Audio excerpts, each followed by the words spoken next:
સુરતમાં વરાછા વિસ્તારમાં એસબીઆઈ બેંકમાં અંદાજે 50 લાખ રૂપિયાની લૂંટ થઈ। 4થી વધુ લૂંટારાઓએ બેંકમાં પ્રવેશ કરી લૂંટને અંજામ આપ્યો હોવાના સમાચાર મળી રહ્યા છે।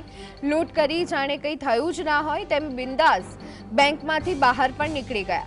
હથિયાર સાથે આવી અને બેંકમાં કર્મચારીઓને બંધક બનાવ્યા।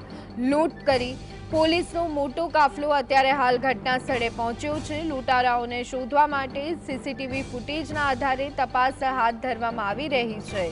નાકાબંધી પણ કરવામાં આવી છે। તો ખૂબ જ ચોંકાવનારી આ ઘટના, કાયદો વ્યવસ્થા પર સવાલ ઉઠાવતી આ ઘટના।